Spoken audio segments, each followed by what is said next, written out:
I would also like to thank my brothers and sister in the form of the President of the United Republic of Tanzania, who couldn't come but sent President Mwinyi, President of Zanzibar, who is also Vice President of the United Republic of Tanzania, for honoring me and KwaZulu-Natal and South Africa by your presence at this intra-Africa trade fair. It doesn't often happen that heads of state attend trade fairs. I don't know what you've come to buy. It's possible you've come to buy something, but I want to thank you for having honored me by your presence here when I called some of you. You gladly accepted the invitation to come. So thank you very much for being here.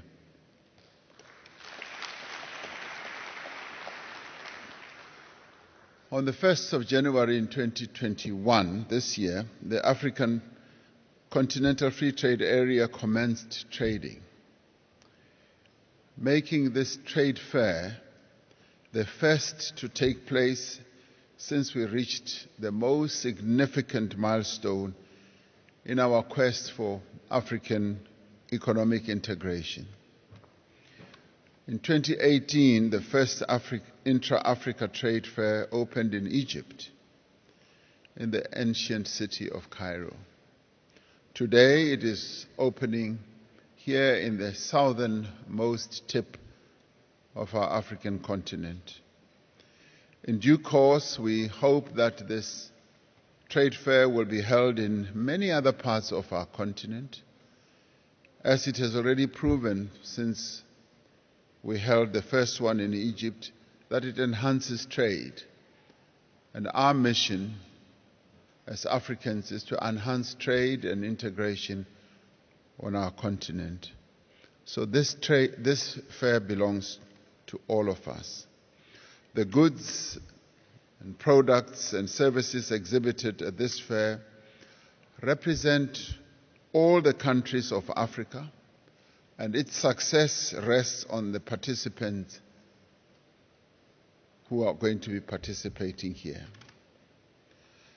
The AfCFTA aspires to connect all the regions of Africa, to deepen economic integration and to boost intra-African trade and investment. This AfCFTA of ours aspires to create a single market for goods and services across our 55 countries on our continent, creating a market of as much as 1.3 billion people with a combined GDP of $3.4 trillion. This trade fair is about building bridges. It is about connecting countries. It is about connecting people as well.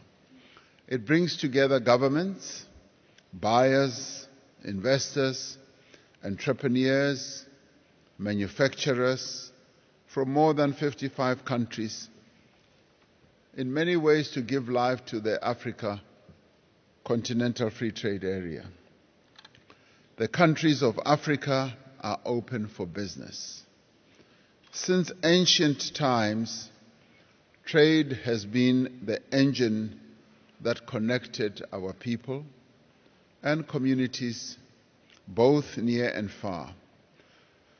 From the ancient centers of learning like Alexandria, Timbuktu, to the northern civilizations in Egypt, Carthage, the western kingdoms of Ghana, Mali, Songhai, trans-Saharan trade routes, the eastern trading centers of Zanzibar, Mombasa, Mogadishu, to the ancient southern civilizations of great Zimbabwe and Mapungubwe, for many centuries, Africans traded goods that they produced themselves.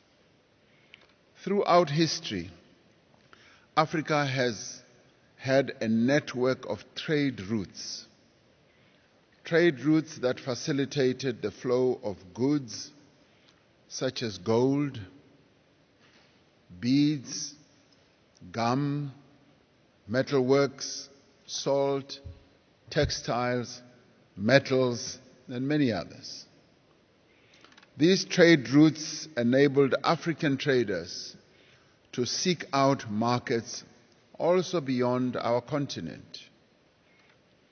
Colonialism deepened the damage that has been wrought on our continent, but it also damaged the indigenous development of African trade and caused a great deal of harm to our societies, and in many ways destroyed all those trade routes and interconnectedness that we had for centuries on our continent. At first, Europeans traded in African lives, carrying millions of slaves across the Atlantic to produce the wealth of their newfound colonies. The wealth that resides in the United States, that dazzles so many people, the wealth that resides in Europe that dazzles so many people, in large part is wealth that originated from this continent. Then, with the realization of Africa's vast raw materials, colonial powers turned to the extraction of Africa's minerals and agricultural products. Much of the economic storyline of colonialism persists to this day.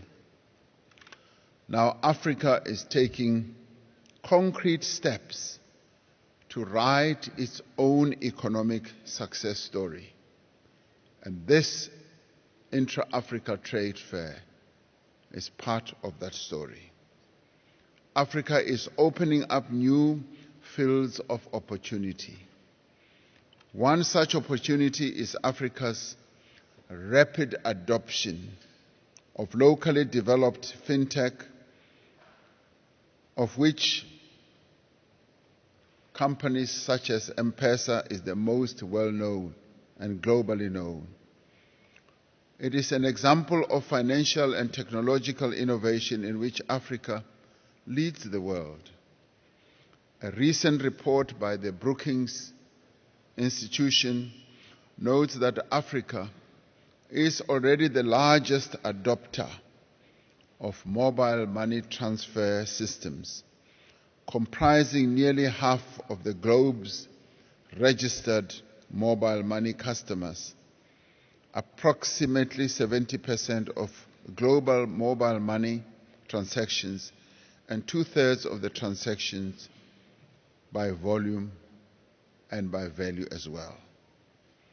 It is by harnessing all our capabilities, both existing and emerging, that we will accelerate our continent's economic growth and integrated development.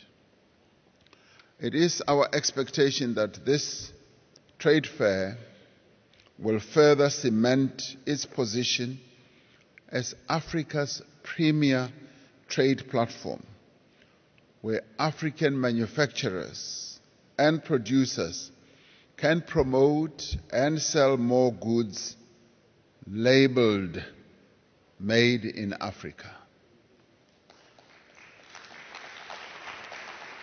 I think many of us long to see that wonderful and golden label where we will see "Made in Africa," not made anywhere else in the world.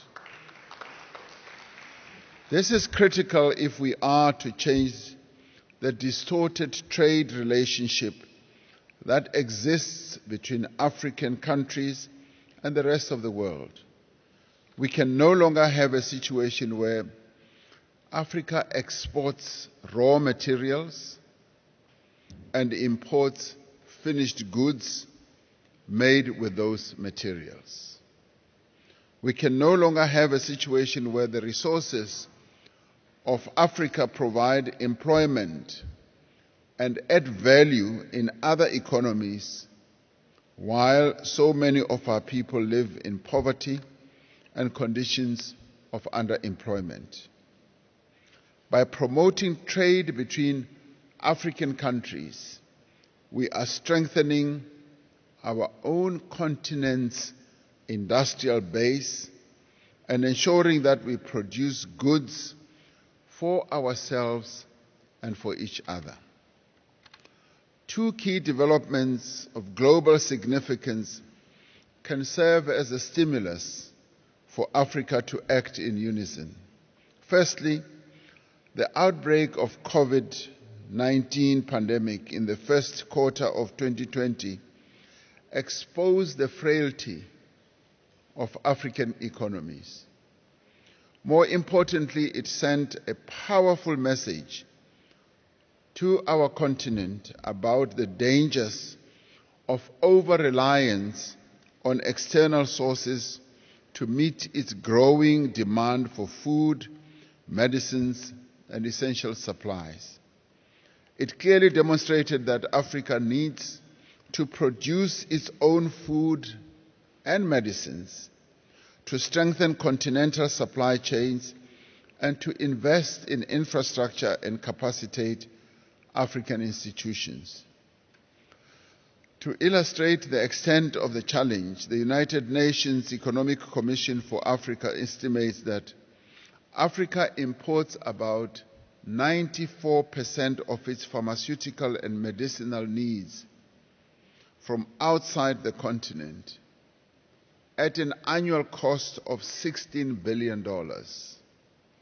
Secondly, the African Continental Free Trade Area has the potential to accelerate economic growth across the continent and create opportunities for entrepreneurs, for small and medium enterprises, as well as large corporations to flourish.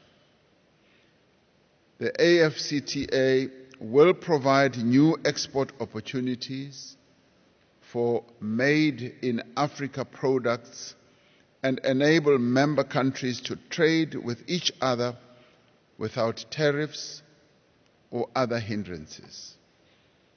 All of this will in the end help the continent to absorb the young people on our continent looking to enter the job market annually. The AfCFTA should therefore be underpinned by strong and ambitious rules of origin, requiring a very high level of value add here and on our continent. We need, as Africans, to resist the temptation to simply become transshipment centers, adding only limited industrial value to the products that are traded on our continent.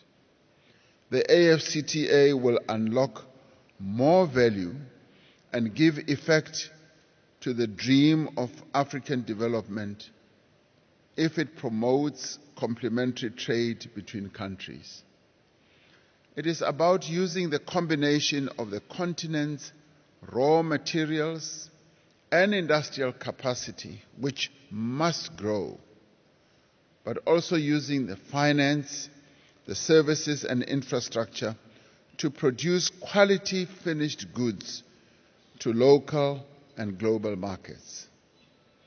It is about creating a market that is large enough to attract investors from across the world to set up their production facilities on our continent, but to do so on our terms. We need to leverage platforms such as the Intra-Africa Trade Fair to mobilize all African governments, together with our social partners, to work tirelessly to address youth unemployment. Half of Africa's population are women. In fact, more than half. And they are the dominant actors in the informal sectors on Africa's economic landscape. But despite this, women only generate around a third of the continent's combined GDP. It is important that the Intra-Africa Trade Fair should give special attention to African women in business, recognizing their great potential as drivers of economic change across the continent.